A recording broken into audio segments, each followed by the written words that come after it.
오전 아침에 아침 기도회 때 저희가 사사기의 말씀을 읽고 묵상하고 있습니다. 사사기는 이스라엘의 구원자들인 사사들의 이야기인 동시에 그들을 세우신 하나님의 이야기인데요. 이 사사들의 역할을 2장 18절에서 이야기하고 있습니다.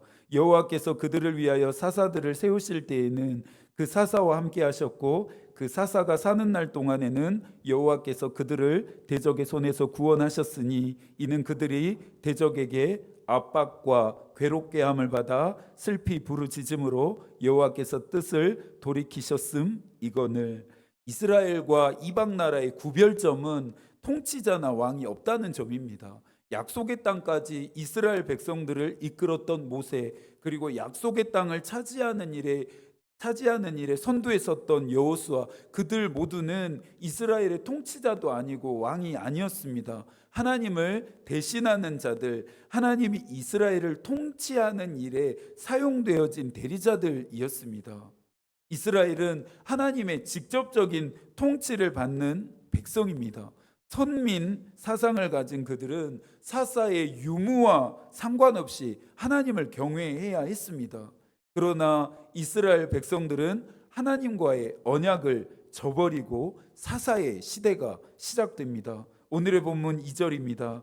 너희는 이 땅의 주민과 언약을 맺지 말며 그들의 제단들을 헐라하였거늘 너희가 내 목소리를 듣지 아니하였으니 어찌하여 그리하였느냐. 어찌하여 그리하였느냐. 이스라엘을 향한 이 책망이 오늘 우리를 향한 책망처럼 들려지는 것 같아서 가슴이 뜨거워집니다. 하나님의 백성인 우리도 하나님의 목소리를 들음보다 세상 소리와 사람들의 이야기에 더 귀를 기울입니다. 하나님보다 세상을 더 의지하고 있다는 증거입니다. 믿음은 들음에서 난다라고 하는 말처럼 무엇을 듣느냐는 곧 믿음의 상태와 직결됩니다. 모세와 여호수아가 지도자로 있을 때에는 하나님과 이스라엘 백성 사이에 문제가 없었습니다. 물론 중간중간에 죄를 범하기는 했지만 하나님께 원래대로 다시 돌아왔습니다. 문제는 여호수아와 이스라엘이 죽고 난 다음에 일어납니다. 7절의 말씀을 함께 읽어볼까요? 백성이 여호수아가 사는 날 동안과 여호수아 뒤에 생존한 장로들 곧 여호와께서 이스라엘을 위하여 행하신 모든 큰 일을 본 자들이 사는 날 동안에 여호와를 섬겼더라. 이스라엘 백성들이 계속해서 하나님을 잘 섬겼다면 오늘 우리가 읽는 사사기서도 기록되지 않았을 것입니다. 그런데 10절에서 이야기합니다. 그 세대의 사람도 다 그 조상들에게로 돌아갔고 그 후에 일어난 다른 세대는 여호와를 알지 못하며 여호와께서 이스라엘을 위하여 행하신 일도 알지 못하였더라. 여호수아가 죽습니다. 여호수아와 함께 했던 자들도 죽습니다. 이들이 죽고 난 이후에 일어난 세대들은 하나님을 알지도 못했고 더욱이 하나님이 이스라엘을 위하여 행하신 일도 알지 못했습니다. 하나님을 아는 것이 이스라엘의 역사에서 끊어집니다. 역사는 중요합니다. 역사는 현재를 비추는 거울이고 미래를 향한 길을 제시하는 나침판입니다. 사마천은 수랑사, 지뢰자라 말합니다. 지난 일을 기술하여 다가올 일을 안다는 뜻으로 역사의 중요성을 강조한 말입니다.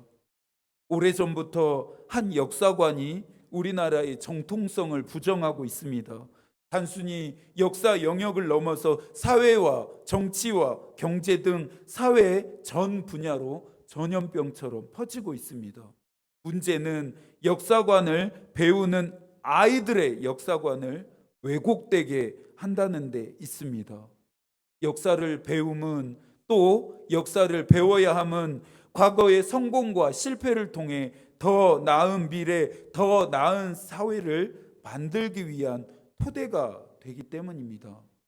역사를 잊은 민족에게 미래란 없다라고 하는 말을 되새겨야 합니다. 하나님을 아는 것은 하나님이 행하신 일에 대한 기억입니다. 이 기억은 이스라엘 공동체가 시작되어진 이후로부터 자녀와 자손들에게 전해지고 전해져야 할 이야기였습니다. 이 이야기의 줄거리가 무엇입니까? 이스라엘이 하나님을 잘 섬길 때에는 복과 은혜를 받고 하나님을 버리고 떠났을 때에는 심판과 저주를 받았다입니다. 하나님을 아는 것이 끊어지니 이스라엘 백성들이 옳은 소견대로 살기 시작합니다. 옳은 소견대로 살았다 함은 이방 민족들과 구별 없이 육신의 정욕, 안목의 정욕, 이생의 자랑을 쫓아 살았음을 의미합니다. 그러니 어떤 결과가 나타났을까요? 11절부터 13절까지 한 번 더 읽습니다.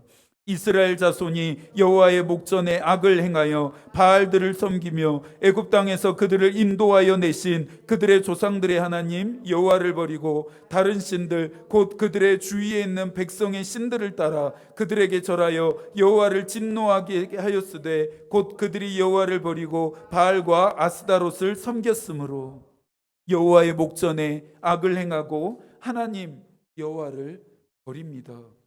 옳은 소견대로 사는 삶의 끝은 악을 행함과 여호와를 버림입니다.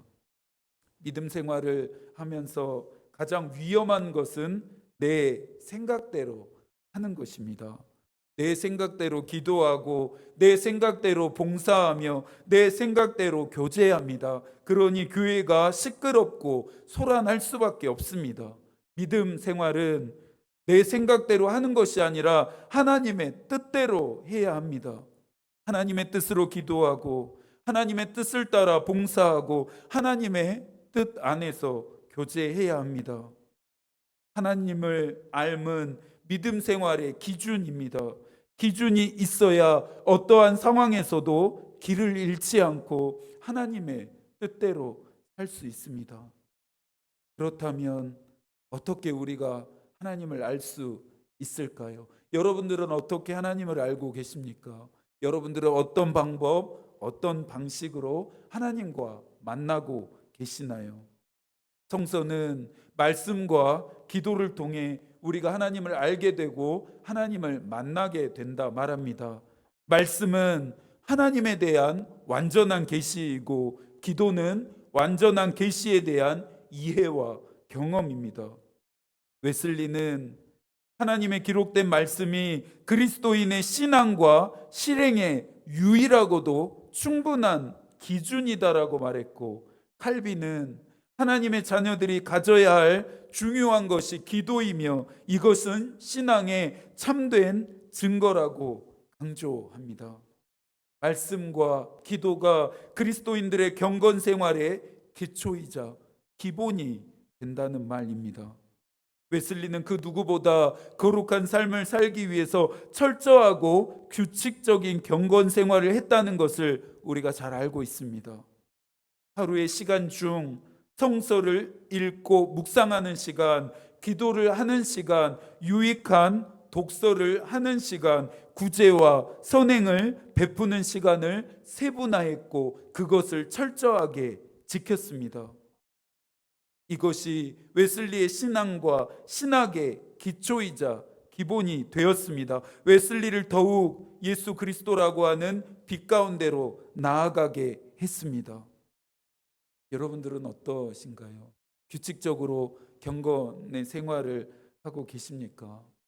나태는 영혼이 병든 것처럼 의욕과 활력을 잃어버려 움직이지 않는 상태이기에 오랜 초대교회 전통에서 그리고 교부들이 이 나태를 경계해 왔습니다.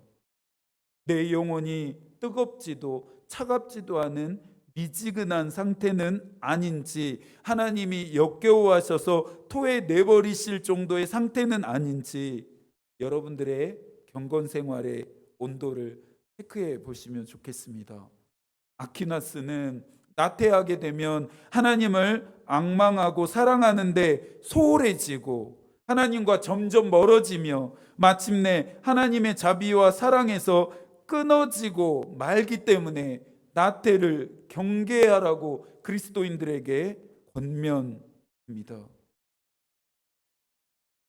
하나님을 알지 못하고 하나님이 행하신 일을 알지 못한다면 나의 인생도 사사처럼 변할 수 있습니다. 생각나시는지 모르겠습니다. 어릴 때 여름방학이 되면 숙제로 여름방학 생활 계획표를 학교에서 그려 오라고 했습니다.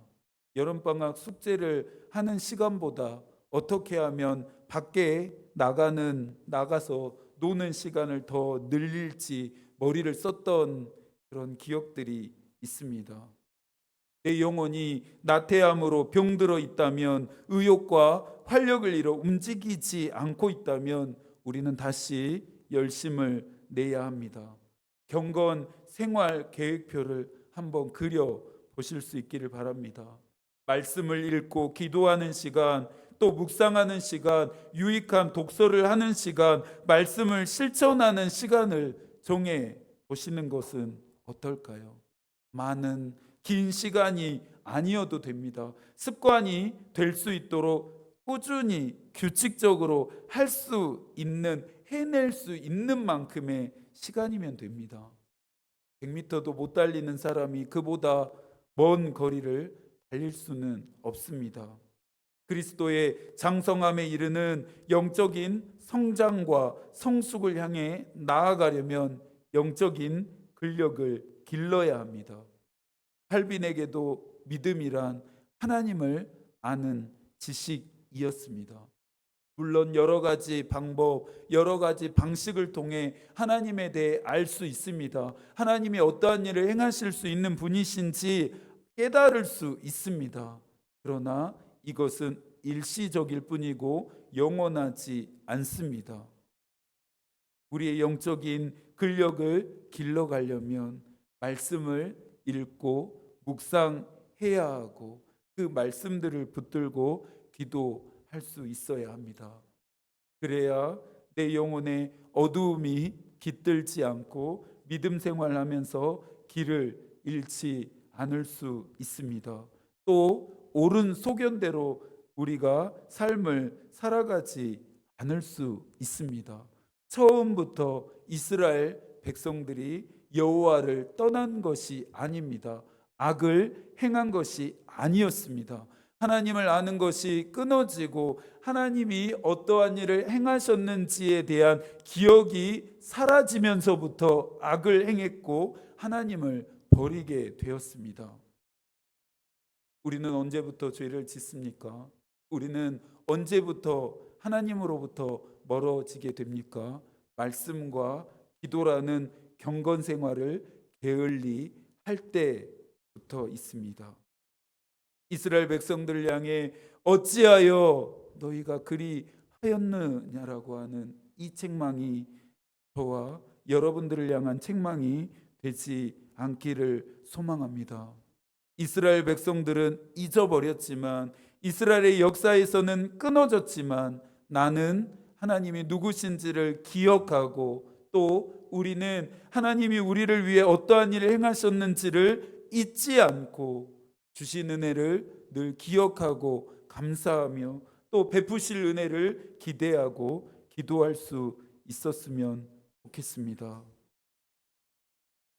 무엇보다 규칙적으로 또 철저하게 경건 생활에 열심을 내실 수 있는 여러분들이 되기를 소망합니다. 바울은 오직 말씀과 기도를 통해서만 거룩해질 수 있다 말했습니다. 말씀과 기도는 그리스도인들의 기본이고 기초입니다. 다시금 여러분들의 삶을 말씀과 기도 위에서 잘 세워 가실 수 있기를 소망합니다. 이 한 주도 하나님이 여러분과 함께 계시기를 기도하겠습니다. 몸과 마음도 강건하실 수 있기를 소망합니다. 하나님의 마음이 우리의 기도가 되고 하나님의 뜻이 우리의 길이 되기를 빕니다. 아멘.